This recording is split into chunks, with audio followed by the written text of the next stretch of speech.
everybody. I'm John O'Loughlin, and welcome to my channel. It's called McDuff Lives, and tonight we're doing another Monday night McDuff Matters. Tonight, I'm challenging myself to see if I can connect McDuff to the UFO reports that started coming in at the end of World War II and continued right up to the present day. But more importantly, the early ones in the late 40s and early 50s. These reports of flying saucers, there was hundreds of these reports. Yeah, they could all be weather balloons, and they could all be mistakes, and they could all be somebody's mind playing tricks with them. Could be, but we have so many reports from different parts of the world that it tends to pique my interest when we read about the possibility, as we've done with oh, where's that book? Oh, Antarctica's um, Hidden History, the book by Michael Salla I was referring to last Thursday when we did our show with Professor Hamamoto. I'm sorry, let me go and grab that real quick.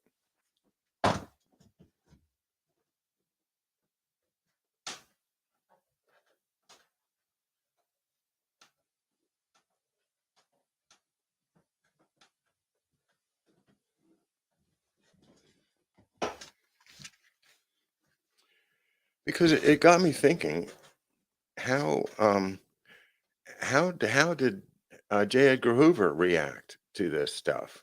And let's think about my dad. He's working there at the Washington field office in the old post office building, the current Trump hotel. They're on the fifth floor, and he is at that time assigned by J. Edgar Hoover himself to lead a team examining the 68,000 files that we talk about. And as we've discussed many times on the show, it appears that my dad was in charge of a team of um, agents and secretaries that were reviewing files submitted mainly from other agencies of applicants. Applicants, and we don't have the rest of the phrase, applicants for what, but we've been able to determine the opinions not only of George, but also of, well, myself. Wayne Madsen has been supportive of this theory that these 68,000 files would have been the applications for visas on behalf of people that the CIA was trying to get into the country, in addition to the 12 or 1,500 paperclip scientists that we know about. And that whole scheme is reflected very well uh, in the book Blowback by Christopher Simpson, which we read on the show here 2 years ago, in which we identify that the United States took in lots and lots of people from Eastern Europe and, Germany under the wing of the CIA and placed them in various places around the country, not just the military, like the rocket industry, but also in politically powerful situations such as Chicago, where they could organize voting blocks in key districts to make sure that the Republicans won in 1952. And that's very well documented by Simpson in his book. The idea that the CIA was also bringing in people pursuant to a higher agreement, an agreement that existed that none of us really knew much about. But now we've uncovered it. It's called the Fort Hunt Agreement. And of course, I shouldn't say we've uncovered it. It was never really hard to find. You just had to imagine that we would do such a thing before you would even look to it.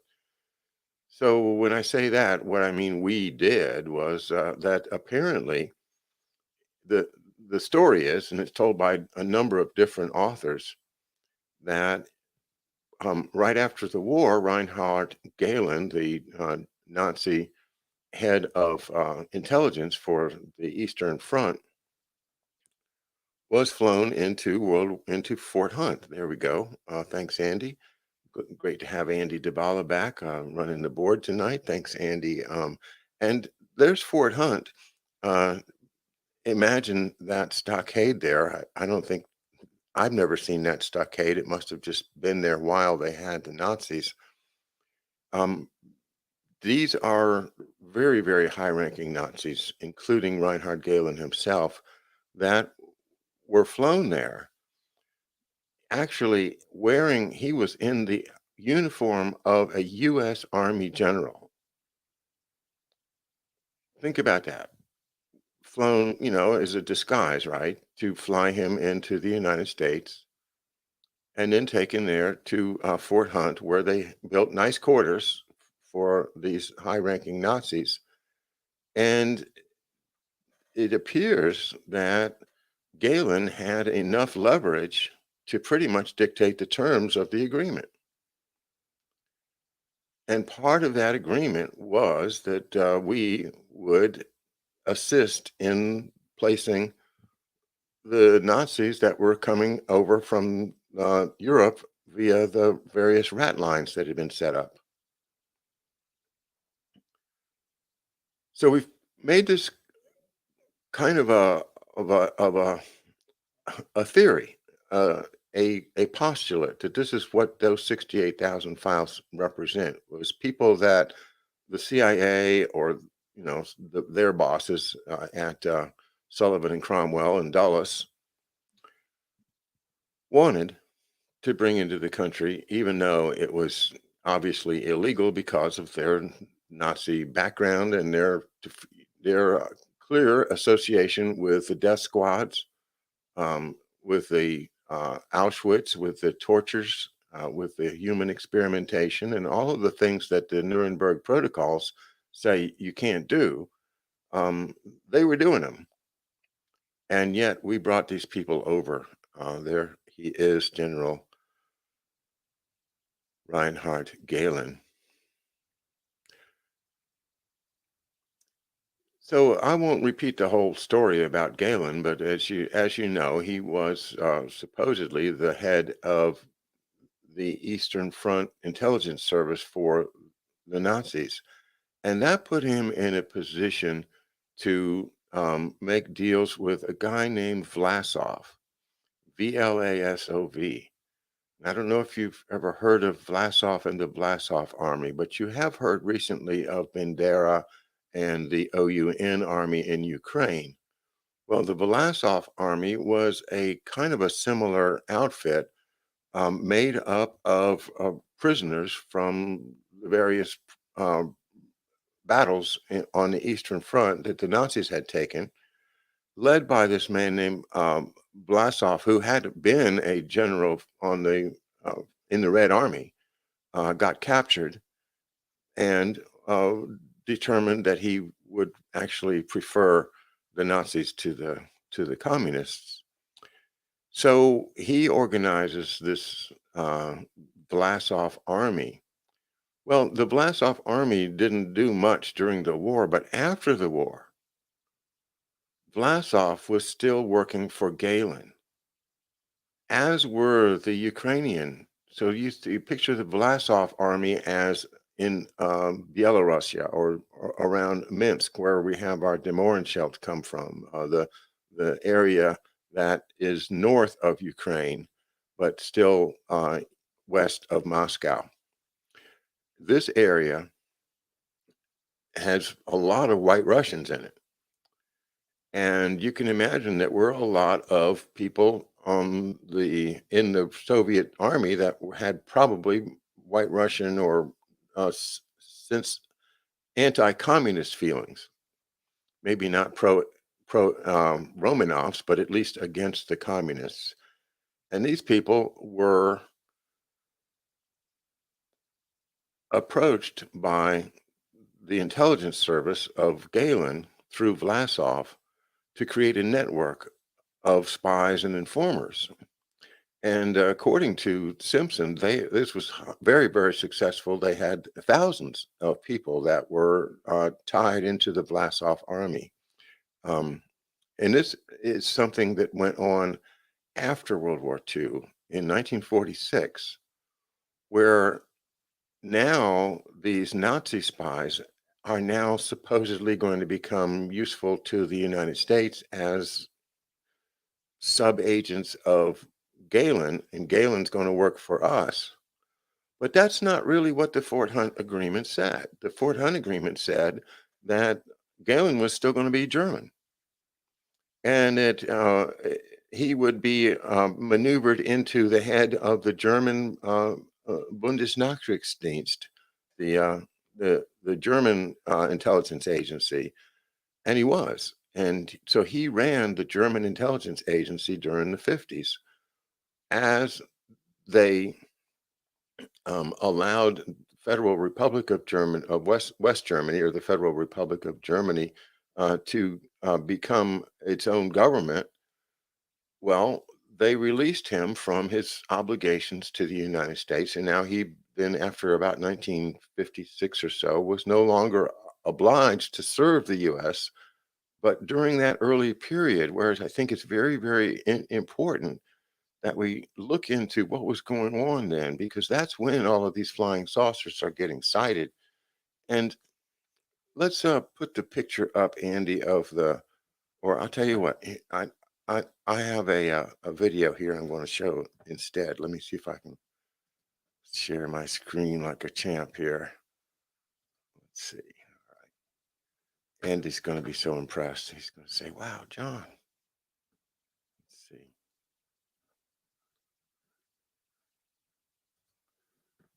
Try it again. Share screen.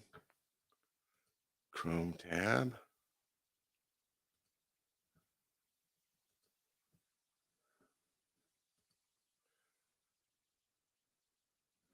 All right.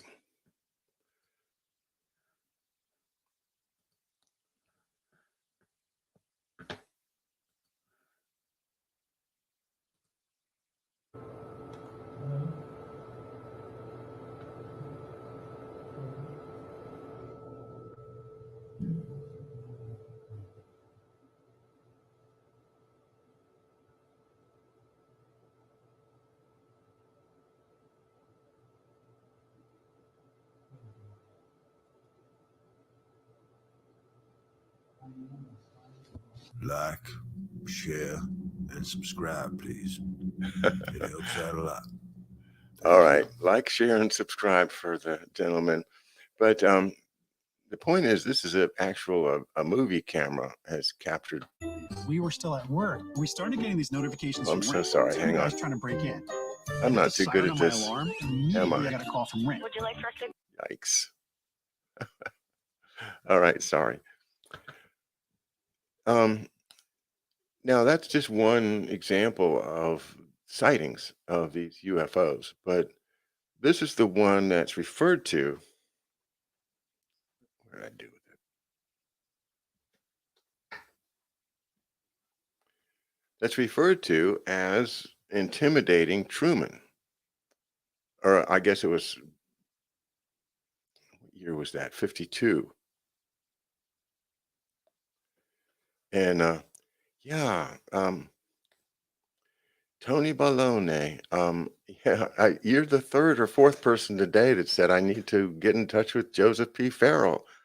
I like different sources, and I've looked into Farrell fairly much, but I don't find him to be a particularly compelling source. He's hard to read. Anyway, thanks for the suggestion.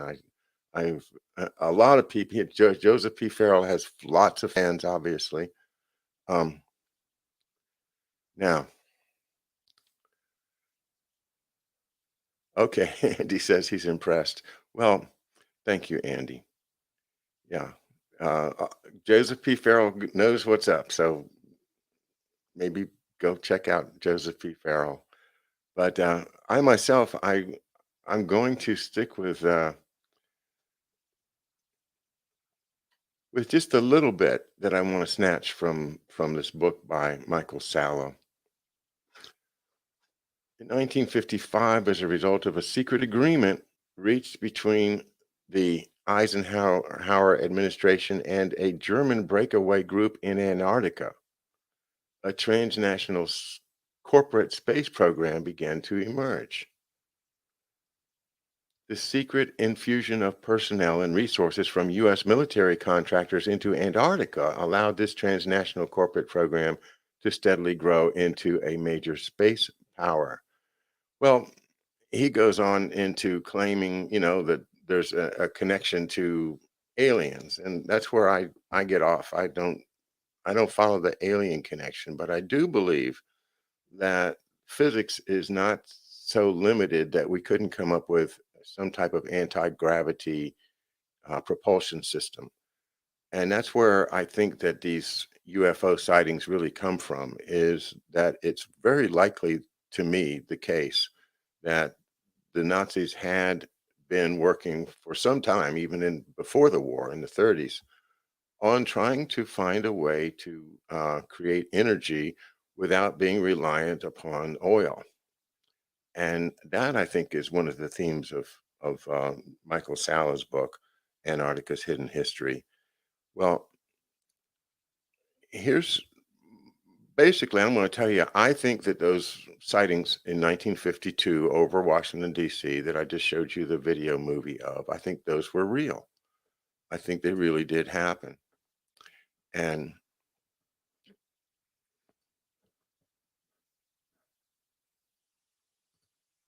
the newspapers thought it happened too. Um,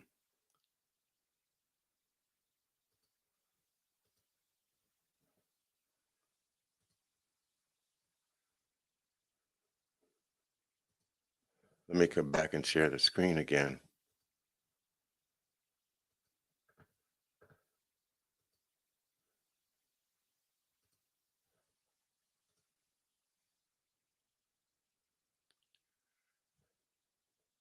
And there you go. So saucers over Washington, D.C., close encounters on Capitol Hill, jets chase D.C. sky ghosts. Objects outstrip jets over Capitol, spotted second time in a week by radar, but interceptors fail to make contact. Um, there's enough pictures of this from different angles that it just, and these pictures have been around for a long time. They couldn't have faked this, in my opinion. There was something up there, and whatever it was would have scared the hell out of whatever president it was, Truman or Eisenhower at the time, into considering the possibility that, hey, we're way behind technologically. These guys can whoop us. Remember the Robert Byrd expedition, Operation High Jump? You've probably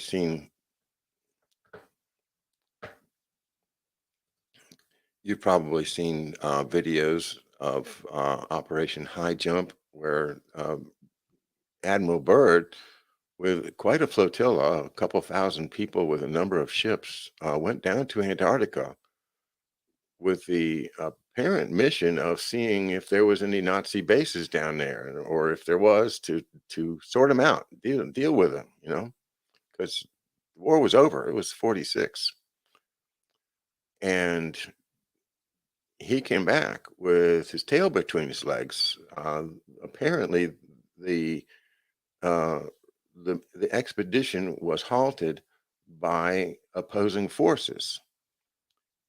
The idea of what they called foo fighters is very present in this, in the reporting of this.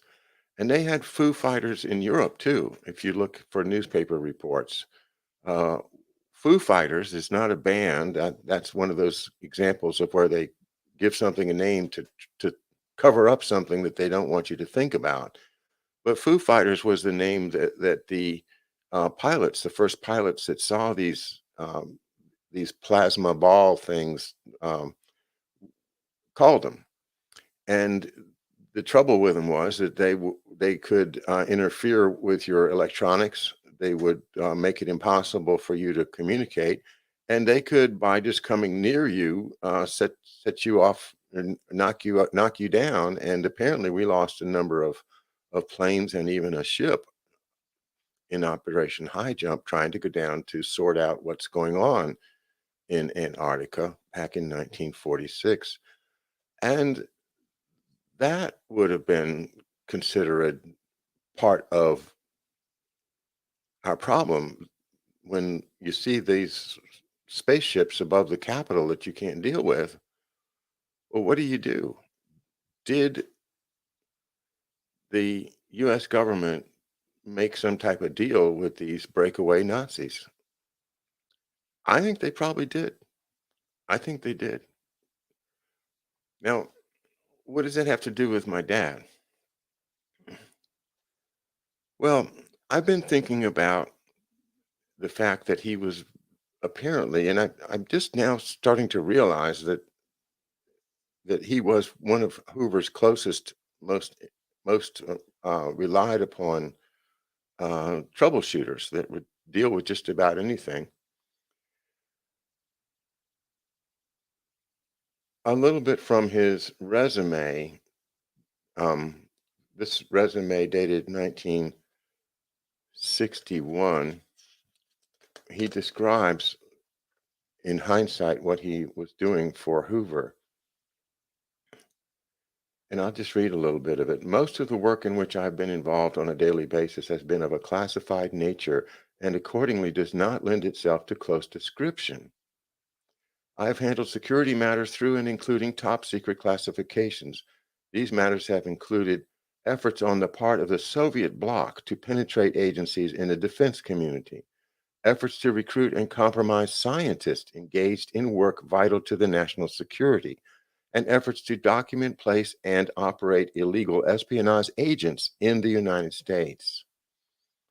It has been my responsibility not only to handle specific cases as group, but individually and as group coordinator, but also to recommend, initiate, and correlate whole programs of counterintelligence measures designed to thwart the aims of the agents of the Soviet State Security Service and the Chief Intelligence Directorate of the Ministry of Defense. I've had personal and primary responsibility for handling interviews with the most sensitively placed defector sources. Stop there and let me pop over here to Tim Weiner's book, Enemies, A History of the FBI. There you go.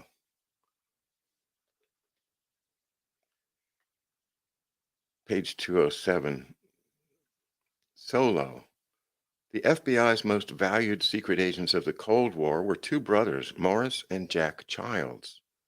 The operation the Bureau built on their work posed great risks and the promise of even greater rewards.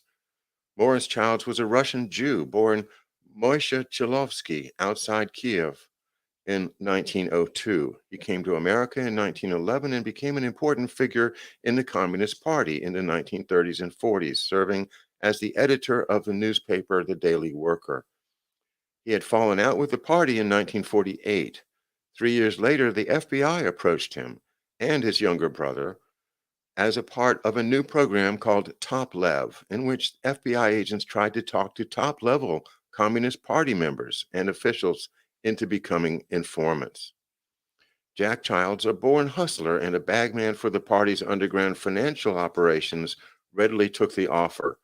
He eventually convinced Morris to join him as an undercover communist for the FBI. Morris rose higher and higher in the secret hierarchy. He won the trust of the party's leaders. In the summer of 1957, they proposed that he serve as their international emissary in an effort to reestablish direct personal contact with the Kremlin. If Moscow approved, the FBI had a chance to place a spy inside the highest councils of the Soviet Union. Morris Childs would be reporting to Hoover as the Foreign Secretary of the Communist Party of the United States of America.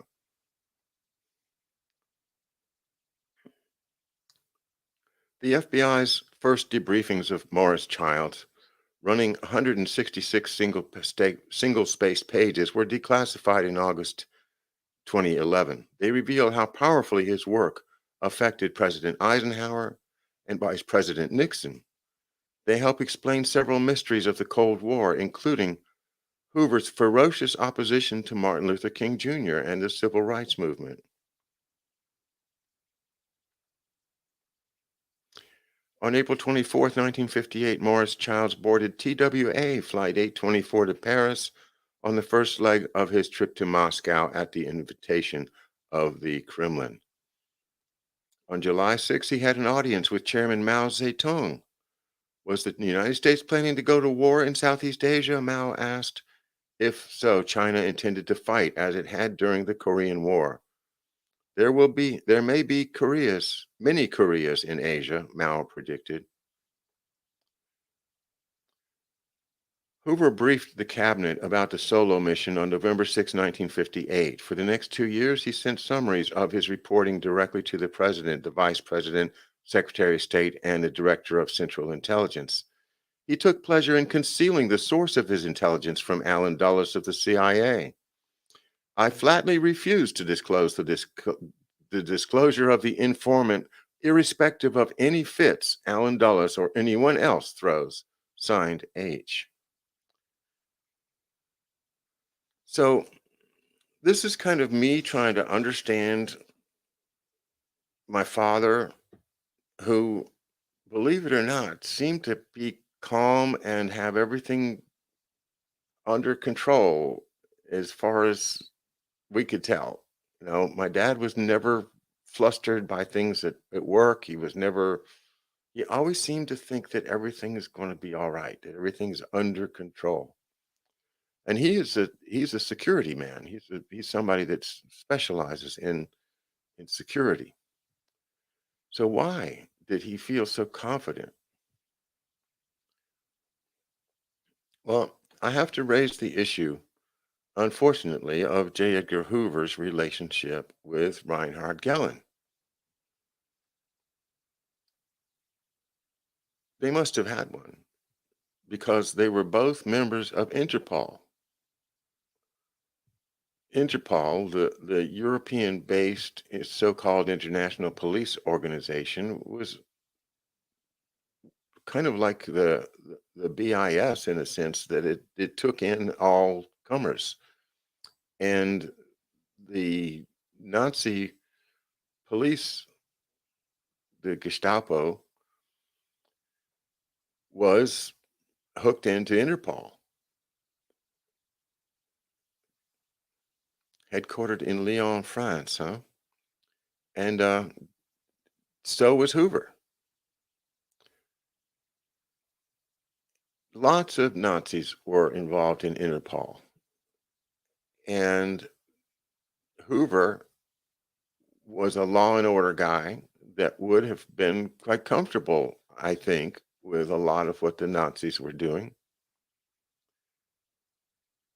We have to remember that these people are basically still living in the 19th century with regard to racism, and a J. Edgar Hoover was not ready to accept, black, brown, yellow, red people as equals. But as far as your basic German, I think he had no problem at all. As a matter of fact, Hoover, the name Hoover has been traced by many people to Switzerland, where if you want to go that way, you can look into Sean Ross's great reporting on the Hoovers, and both Herbert and J. Edgar, and how that Hoover name is associated with some of that real Swiss Nazism that Sean Ross talks about. But anyway, the idea of Hoover being sympathetic to the Nazis is not a new idea. It's existed a long time, but how does that work in terms of my life? I mean, here I am growing up as a kid in Oxon Hill, Maryland, and Fort Washington, Maryland, and Fort Washington is right across the river from Fort Hunt. You know, I mean, they're so close that you could signal one another across the river, or have a direct line radio contact right across the river. Not suggesting my dad would have done that. I don't think he did, but it is amazing that we bought a house right there. So if there was a Fort Hunt agreement, right, that the Nazis are going to have a deal with the U.S. government, and we're not going to prosecute certain of them, and we're going to let some of them into the country, and it's all going to be kept secret.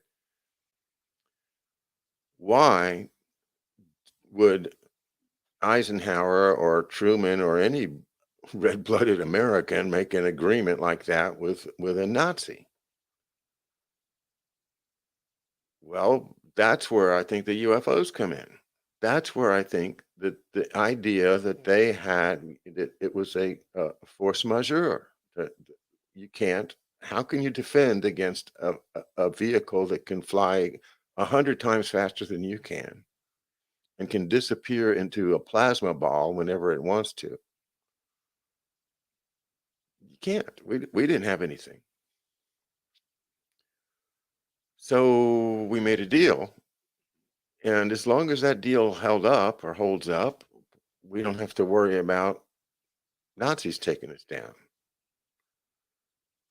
On the other hand, my dad was personally responsible to Hoover for the top spies in the Soviet Union, and that would have been the Childs brothers in the late 50s.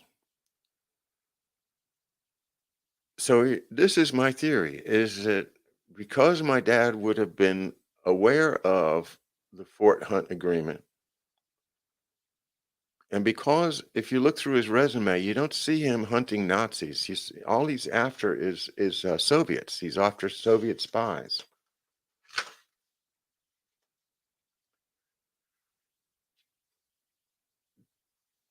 That's where I think his confidence comes from, is that he knows that we've got an inside person in the Kremlin, and that inside contact, by the way, uh, is what saved us from going to war over the Cuban Missile Crisis, because it was Hoover's spies, not the CIA's, that learned through the Childs brothers that the Soviets were not ready to launch any missiles in Cuba, and that we had a couple of more days for Kennedy to work out a deal, which obviously he did.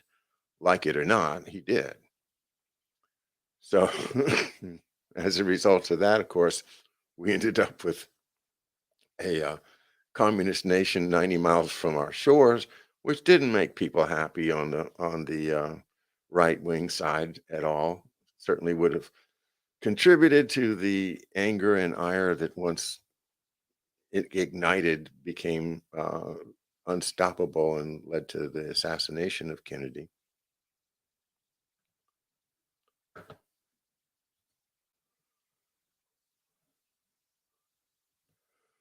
And that would be an explanation for why my dad seemed to be, you know, the calm in the eye of the storm, because he knew that we had the the wire into the Kremlin, and he knew that we had a deal with the Nazis. And so, as long as he kept the Soviet spies from infiltrating and into our government, and as long as he kept the Russians from seducing away our scientists, such might well have been those very Nazis, that, they might be Nazis, but there are Nazis, and you can't have them, uh, Soviets.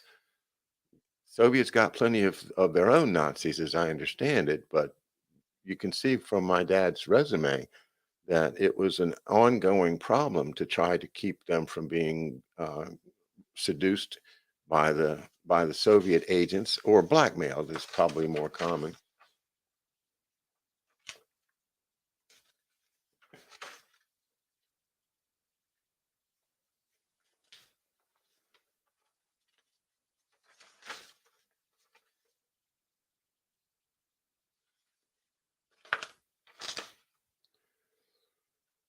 Another interesting part here towards the end of his resume.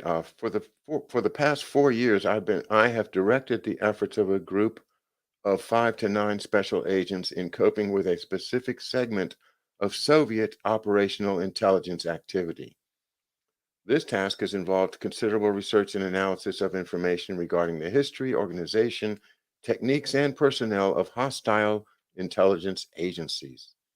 It has required maintaining a sound level of general information regarding the political posture of this country on international issues in order to recognize targets of political as well as strategic intelligence.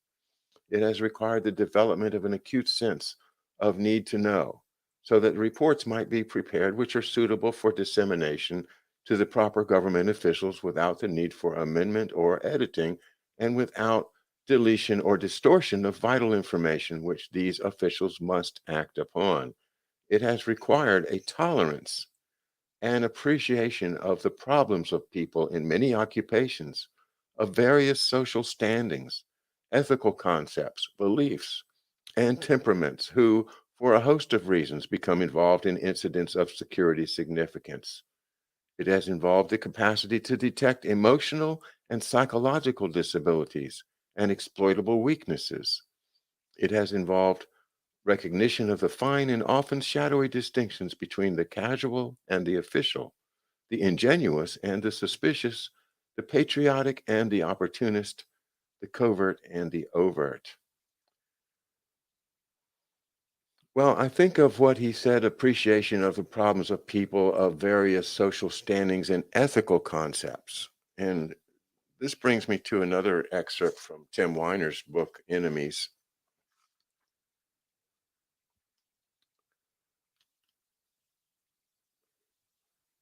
Murder was in style. At the end, this is page 216. At the end of 1960, Hoover and the FBI became enmeshed in President Eisenhower's plans to assassinate both Fidel Castro and Rafael Trujillo, the dictators of Cuba and the Dominican Republic, respectively. Hoover started to see the outlines of these dark conspiracies just before John Kennedy very narrowly defeated Richard Nixon in the November election. His gimlet eyes were opening to an underworld of power.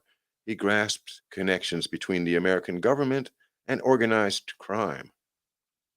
On October 18, 1960, Hoover wrote a terse memorandum to Richard Bissell, the CIA's covert operations chief, with copies to the top men at Justice, State, the Pentagon, and the FBI's chain of command. It concerned Sam Giancana and Fidel Castro. Hoover had read reports that Giancana, who enjoyed a meal at La Scala, the best Italian restaurant in New York, had boasted that Castro was to be done away with very shortly. In November, or by November, the mobster said he had met with the hired assassin 3 times in Miami. The instrument of death was to be a poison pill, and as Hoover soon discovered, the CIA was behind the plot. Hoover started an all-pervasive electronic surveillance of Giancana, not only wiretaps and bugs, but parabolic microphones that could pick up conversations at a distance of hundreds of feet, a new technology used only in the most sensitive spy cases. The Giancana investigation was now an intelligence case. The FBI learned that Giancana was among the members of the commission which oversaw the work of mafia families in the United States and the Caribbean.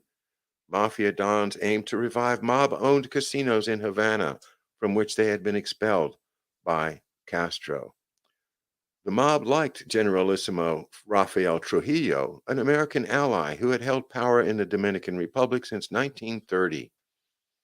He ruled by fear and fraud. His wealth, wrung from the soil of the island and the sweat of his subjects, was measured in hundreds of millions of dollars.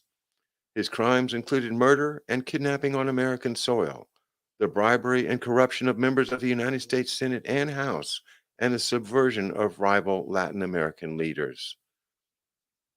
Hoover had gathered a trove of political intelligence on the murderous politics of the Caribbean during the late 1950s. His best sources included an FBI veteran turned American ambassador in the Dominican Republic, his agents and legal attaches in Miami and Havana, and the CIA counterintelligence chief, James Angleton. A common denominator was political corruption in Washington. 10 members of Congress had been convicted of crimes during Hoover's years at the FBI. Almost all involved relatively minor league cases of graft, but Hoover learned through secret intelligence that some of his strongest allies in the Senate had been pocketing bribes from Batista and Trujillo. Hoover had received a report from Angleton based on a tip from the Cuban consul general that Senator Homer Capehart had received the sum of $20,000 as a fee to effect the entrance and asylum into the United States of Batista. Capehart had been one of Hoover's most vocal supporters in the war on communism since 1945. Hoover also received intelligence that the American ambassador in the Dominican Republic, that his most powerful supporter in Congress, Senator James Eastland of Mississippi, received money and other favors from Trujillo, one plantation master bestowing largesse on another. Hoover shunned criminal investigations of congressmen. He very rarely handled matters about money, sex, politics as law enforcement cases. He classified them as intelligence matters, fit for his files and the president's eyes only. He brought salacious political secrets about members of Congress to the White House, and presidents from Franklin Roosevelt onward usually savored them. If it was highly politically explosive, the president was entitled to know.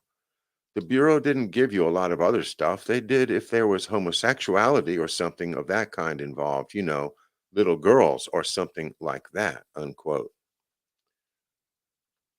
Hoover never pursued Eastland on charges of corruption. It would have been awkward in the extreme to investigate his favorite senator, the Democratic chairman of the Judiciary Committee, and its Internal Security Subcommittee. But Hoover had told President Eisenhower that other members of Congress were in Trujillo's pocket. Eisenhower himself had named two of them in a White House meeting, Senator Alan Ellender, Democrat of Louisiana, the chairman of the Senate Agriculture Committee, and Representative Harold Cooley, Democrat of North Carolina, the chairman of the House Agriculture Committee. The committees set the sugar import quotas allowed to the Dominican Republic.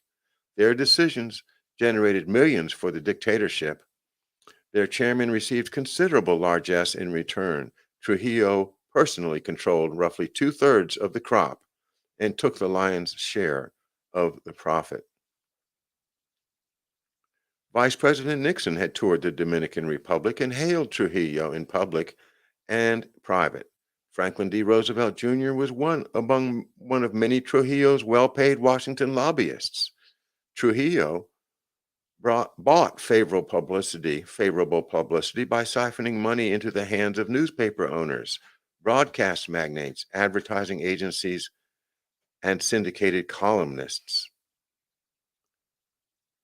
The problems Trujillo presented were without real precedent in American political history.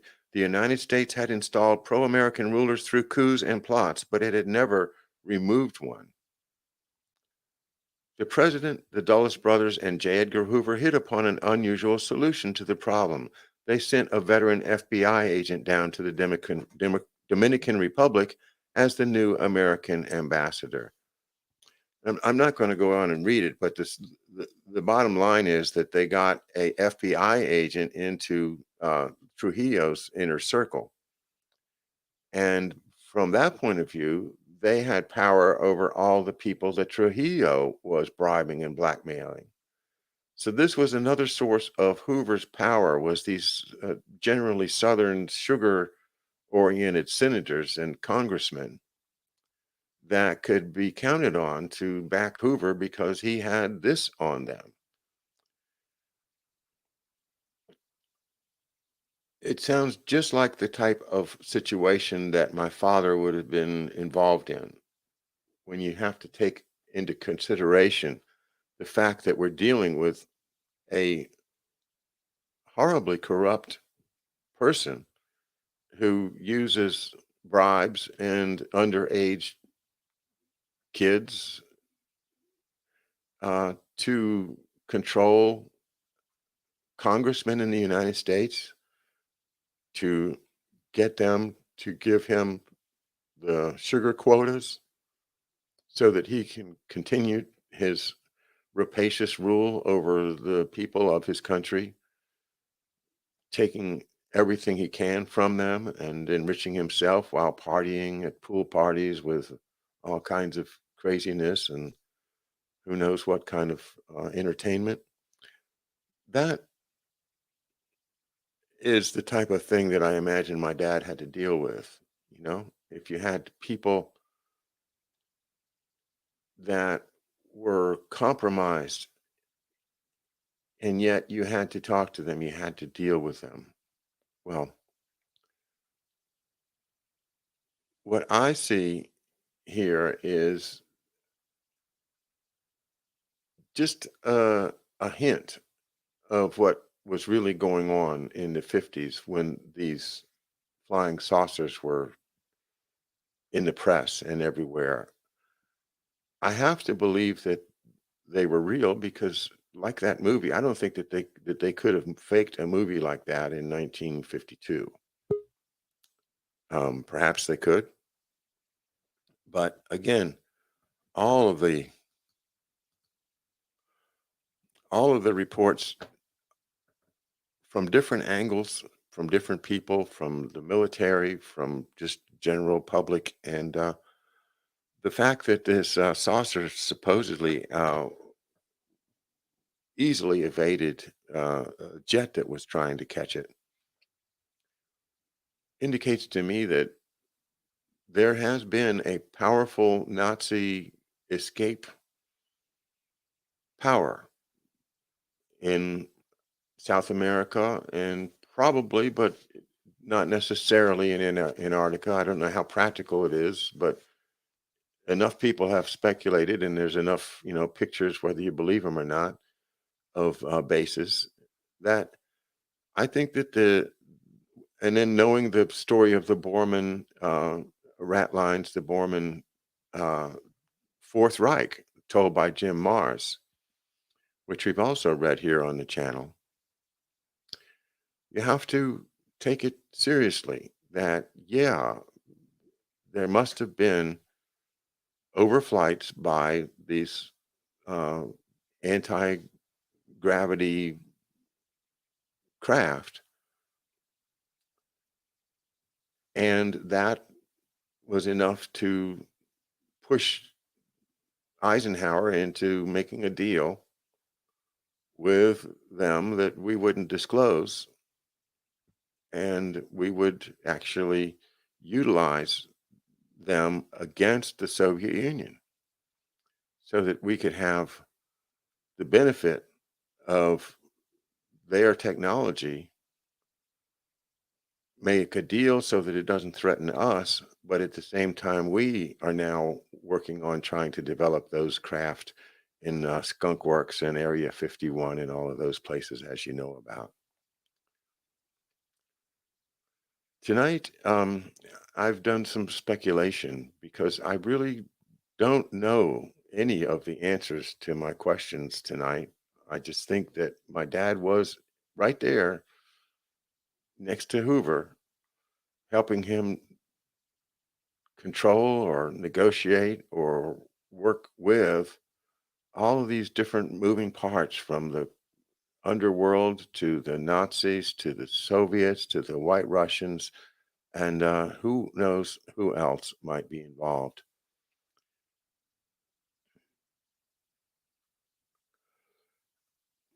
definitely believe that Hitler got away to Argentina, and I think Bormann is the key to that.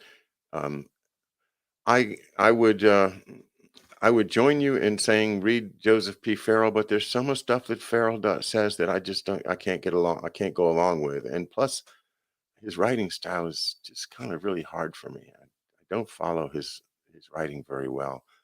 Nevertheless, he's been at this for a lot longer than I have, so he deserves my respect. And I thank you all for indulging me tonight to think a little bit about what was really going on in the 50s that was somehow we threaded the needle through all these dangers and we've survived this far. Seems like we're always subject to dangers. And right now, I feel the danger of biowarfare. I feel the danger of a totalitarian net descending upon us. But we felt those dangers in the 50s too. And people in the past were as equally scared of just the idea of airplanes flying above them at all. I mean, imagine first time you saw an airplane if you were in the 1920s living in the country and you didn't even know they had such a thing. Well, science is incredible, and we don't know all the things that other people have thought of. We don't know whether it's possible, but it seems to me that somehow that these type of craft have been created, and that's why we had the sightings. And in order to keep that under wraps is part of why everything is so secret right now. That's why we don't know so many answers, is because they're concealing a technology, whether it's a anti-gravity technology or some incredibly fast engines that we can't conceive of, or simply the ability to go into a plasma state, which I know our military's been working on. These things are real, and only certain people are ever going to know the real truth.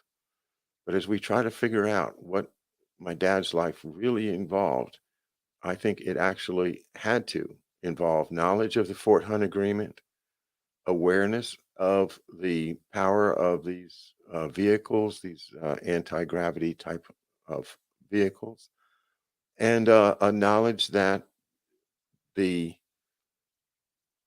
Nazis did survive the war, and somehow we were able to control those situations to the extent that we've survived and thrived to this day. Anyway, I hope you enjoyed my bit of speculation tonight, and I'll see you again tomorrow. Tomorrow night, we've got Bill Taylor. So, Bill Taylor from New Jersey, a great researcher with Deep State Analytics, his great blog. So, I'm looking forward to that. As always, with Bill, we've been trying to catch up with him once a month or so. And so, tomorrow night, we'll have Bill Taylor.